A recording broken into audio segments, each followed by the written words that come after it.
Hello সবাইকে। আজকে যেটা বলেছিলাম ধরাধামে আবির্ভাব দিবস ছিল আমার, মানে গতকাল 29শে মে। তো যা হোক, আজকের দিনটা শুধুমাত্র একটা দিন আমি লেটে উঠেছি, মানে অন্য দিন 3টে উঠি, সেখানে 5টা 10-এ উঠেছি, যে 2 ঘন্টার জন্য একটুখানি বেশি ঘুমাবো। এটাই হচ্ছে আমার জন্মদিনের আমার দেওয়া গিফট, যে দুটো দিন মানে একটা দিনের জন্য 2 ঘন্টা বেশি ঘুমানো। তো তারপরেই বসে থাকলে চলবে না, কাজ তো করতেই হবে, কারণ যেসব যেভাবে অর্ডার আছে সেভাবে তো ছাড়তেই হবে। একে তো লেট হয়ে গেছে ওই ঝড় বৃষ্টির জন্য, তারপরে আজ জোরে একটুখানি মাঝখানে শরীরটা খারাপ হয়েছিল, তো সেই জন্য এই গরমে একটুখানি ওর শরীরটা গড়বড় করেছিল, সেই কারণে একটু দেরি হয়ে গেছে। না হলে আমার ইচ্ছা ছিল যে নিজের জন্মদিনে একটা নিজের জন্য ব্লাউজ বানাবো, সেই জন্য কাটিয়েও রেডি করা রয়েছে। তার থেকে বড় কথা, আমি গৌরীদির কাছ থেকে পারমিশন নিয়েছিলাম, কারণ গৌরীদির জিনিস ডিসপ্যাচ করা ছিল 29শে মে, যেহেতু দিদির এমার্জেন্সি নেই, দিদির কাছে আমি পারমিশন চেয়েছিলাম যে যদি আমি ওই ডেটে আমার একটা ব্লাউজ বানাই তাহলে হয়তো 2 দিন লেট হবে। দিদি বলছে কোনো অসুবিধা নেই, তুমি বানাও তোমার জন্য, কিন্তু আমার আর করা হয়নি, টাইম হয়নি। মাঝখানে ওই দিদিরা লেট হলো, আমার নিজে কিছু করা হলো না। কী আর করা যাবে, এখন আমাকে তেড়ে ফুড়ে কাজ করতে হবে, কারণ ওই দিদিটাতে আবার ডেটেই দিতে হবে, যেটা বলেছি তার থেকে তো বেশি লেট করা যাবে না।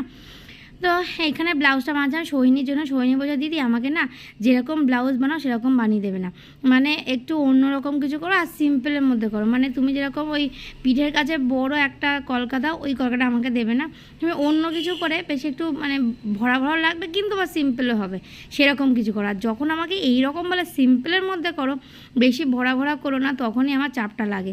আমি ভরাট কাজ করতে ভালোবাসি, আমি ভরাট কাজ মানে নিজেরও ভালো লাগে আর কেউ অর্ডার দিলেও ভালো লাগে। যখন সিম্পলকে অর্ডার দেয় তখনই আমি চাপটা খেয়ে যাই। তো যা হোক, এখানে দেখো গলার কাছে আমি একটা ডিজাইন করেছি, আর জন্মদিন যেহেতু প্রথম কাজ আগে মামনিকে পেন নাম ঠুকে তারপরে দেখালাম। এই দেখো আর যে ঘুমাচ্ছে তখন, আর এটা হচ্ছে দুপুরবেলা, মানে এত গরম সারাদিন ধরে, এত গরম পড়েছে না, তার মধ্যে মামনি আর অপূর্বনে রান্নাবান্না করেছে, প্রচুর কিছু রান্নাবান্না ছিল। তো মোটামুটি সব খেতে পারিনি, আমি 2 বেলা ধরে খেয়েছি, কারণ 2 রকম মাছ মাংস সব একসাথে খাওয়ার মতো ক্ষমতা আমার একবারে নেই, 2 বারে খেয়েছি। আর ওই দেখো আমার সুপুত্রটি ওখানে বসে গেছে, ওখানে কাজু বরফি আছে, উনি কাজু বরফি খাবেন তার জন্য বসে গেছে। আর মামনি এই কুর্তিটা আমাকে দিয়েছে এইবারের জন্মদিনে, তো প্রত্যেকবারের মতো মামনি কুর্তি পরে এবার বসে গেছি। এখনও মার টাকা দেওয়া রয়েছে, সব টাকাগুলো রয়েছে, কবে কি কিনবো আমি জানি না। তো যা হোক, এইবার হচ্ছে তাপটা নেবো। আর এদিকে দেখো আমাকে আমার ছেলে তাপ দিচ্ছে, ওর কাজু বরফির দিকেই নজর, চারিদিকে যা হয়ে যাক আমার কাজু বরফি আগে চাই। সেই কাজু বরফিটা খেলো তো নয়, হাফ খেলো, মামনিকে তাপ দেবে।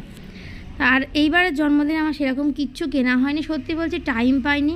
একে তো ঝড় বৃষ্টির জন্য কাজে লেট হয়েছে, দ্বিতীয় কথা হচ্ছে এখানে আর্য শরীর খারাপ, এবং তারপরে এক ফোঁটা টাইম হয়নি বাইরে বেরোবো বা কিছু কিনবো, মানে অপূর্ব তরফ থেকে আমার এখনও কিচ্ছু কেনা হয়নি। দেখি কবে যায় সব কেনাকাটা করতে। আর আজকে তোমাদের দেখো মাটির থালা, তোমরা যে বলো না রঙ ওঠে কি না, ভাতে রঙ হয়ে যায় কিনা, দেখো আমি এখানে ডাল দিয়ে ভাত মেখেছি, মোটামুটি খেয়ে নিয়েছি, পুরো মাছ মাংস সবই খেয়েছি। এখানে দেখো এবার এই যে তেলটা দেখছো, এটা কিন্তু ইনস্ট্যান্ট ধুতে হবে, মানে তেল যেন না লেগে থাকে, স্টেনটা পড়ে যাবে, মোটামুটি সঙ্গে সঙ্গে ধুয়ে নিলে একদম চাকাচাক। তো এবার চলো তোমাদের আসল কাজটা দেখিয়ে দিই, সারাদিন ধরে কাজটা করলাম সেটা তো আগে দেখাতে হবে। বিকেলবেলা থেকে একটুখানি ফ্রি দিয়েছিলাম, কারণ খুব একটা কাজ করতে আমার সেদিন ইচ্ছা করছিল না, আর তা সত্ত্বেও আমি একটা কুলোর হাফ নামিয়েছি, একটা কুর্তির হাফ নামিয়েছি, সেগুলো পরে শেয়ার করবো। তো চলো টাটা, দেখা হচ্ছে নতুন ব্লগ নিয়ে।